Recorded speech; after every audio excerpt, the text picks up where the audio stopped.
Stefan Bullock and Vincent Boucher on the organ performing Prince of Denmark's March by Jeremiah Clark. Great welcome to our special guest for this hour of the show. Welcome to the Jukebox. I'm Daniel Vnukowski, and our special guest is Martin Rydlo, who is the founding board member of the Escarpment Corridor Alliance. Very grateful to have you walk into our studio today. There's a very big event coming up. We'll touch upon that. The Nature Corridor Summit on October 25th. Mark your calendars. That's at the Alpine Ski Club. We'll talk about that in just a few short moments as well, and the importance of this mission. Naturally, being here in the beauty of Collingwood, I can see Blue Mountain often outside my window on a clear day. And what drew me to this area, of course, as a musician who's toured the world, is the beautiful nature we have all around us. A four-season recreational paradise in so many ways. Nature trails. I love to bike around here. Love the wetlands, the beautiful forest landscapes. And it is so important to preserve that, not only for us to enjoy, but from an economic perspective as well. So, Martin, welcome to the Classical Jukebox. Great to have you here. Thank you, Daniel. I'm really excited to be here as well.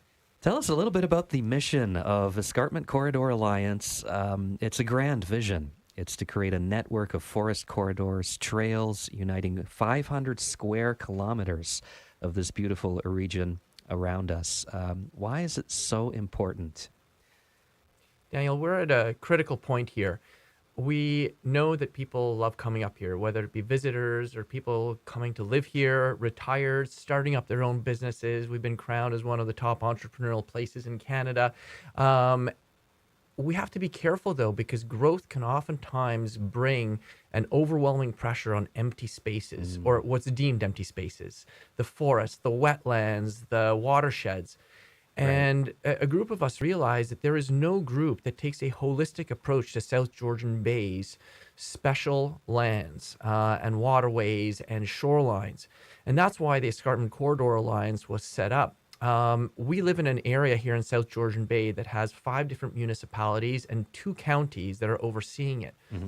So the problem is that no one organization has oversight for this whole area and can look at the big picture in terms of what are those special lands, wetlands, shorelines that need to be protected to keep a robust ecosystem. And that's where we step in. And we're so excited. We've actually hired some world-class consultants to actually set up a layering of maps to actually figure out what are the most important ecosystems within South Georgian Bay that need to stay protected for future generations. What exactly is a nature corridor? How does it benefit both wildlife and the community around us? That's a fantastic question. So nature corridors have actually been around for a while, or at least the concept of it. For those of you that have been in Banff, you may recall there are these bridges that cross over the highway so that wildlife can cross over and, in effect, go from one part of a corridor to another. Right.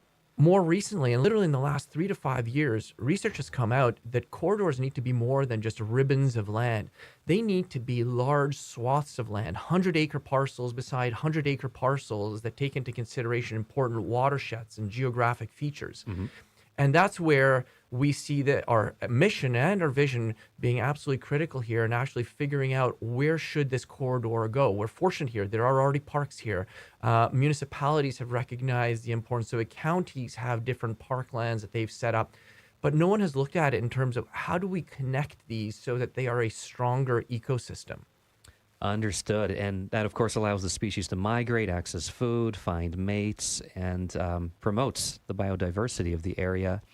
Tell us a little bit about the upcoming summit, Nature Corridor Summit on October 25th. That's at the Alpine Ski Club. You mentioned that you have experts, many consultants on board with this project, and there will be panel discussions there as well. And I've just got the good news, only 10 tickets left, all the more important to visit myescarpment.ca and try to snatch the last few spots available.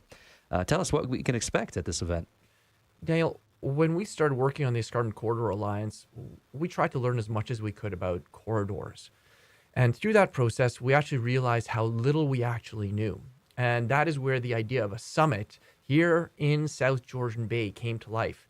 So we've been working on this now for 2 years, and we are so excited because we brought in speakers with regional, national, and international expertise. Terrific. Our keynote speaker, for example, Dr. Cirillo, is actually a professor down in Paul Smith's College in Vermont, and is a UNESCO expert on corridors and how corridors intertwine with human health. So one of her 2 projects she's got in Italy are in so-called spa towns, not dissimilar from, say, Collingwood in the South Georgian Bay area, and how do corridors interact with the economy and the health of the community there. So that's just our keynote speaker that's Right. flying in for this, and she's one of only about 20 different speakers that we have coming in. So broad range of topics, generally categorized into 3 areas. One is, what are corridors? How do we create them? And what are the human and ecological benefits of corridors? And we have panels on each of those 3 areas with both local and international experts on them. Fantastic. And of course, conserving these natural spaces, safeguarding the wildlife sustains exactly what the towns, the municipalities here are setting out to do, sustaining tourism, recreation, those outdoor activities. Tell us a little bit more about the South Georgian Bay Conservation Economy Report, and why is it such a critical document? Some of the research that's being done with your cause, the very noble cause. Absolutely.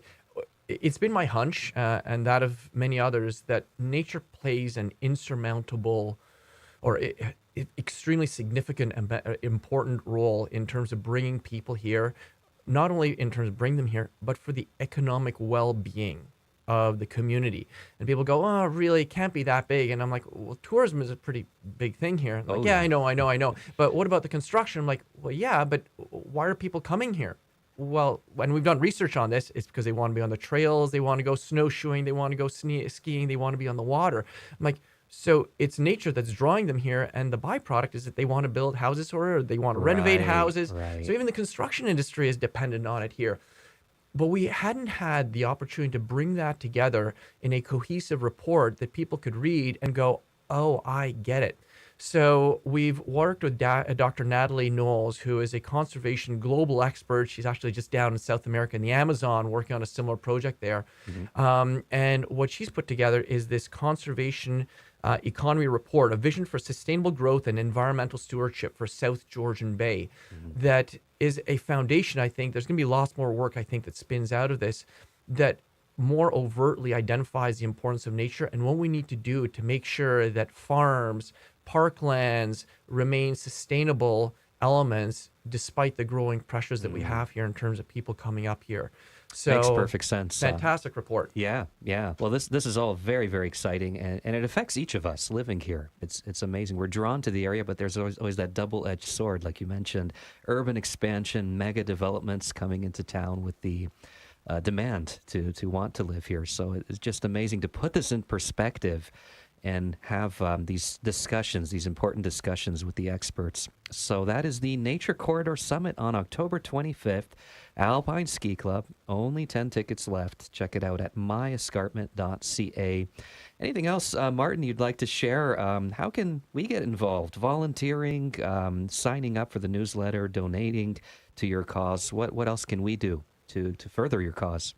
I think the best thing is go to myescarpment.ca and just take a look there. There is a section there that specifically says take action, where certainly I would recommend sign up for a newsletter. We get a newsletter out once a month that basically covers off everything that's going on in the region from an environmental standpoint, from a corridor standpoint, and that's the starting point. Certainly, we are always looking for volunteers, but we're also looking for donations. We've got an executive director, superb guy, Jarvis Strong, lives here locally, has had a passion for nature, youth, and getting people active outdoors for many, many years. So he's there. So if you have any questions, if you email him, contact information at myescarpment.ca. He's happy to answer any extra questions that you may have. Terrific. Thank you, Martin. Thanks for joining us, and good luck at the summit October 25th. Get more information at myescarpment.ca. And now, Luciano Pavarotti, take it away with some Verdi.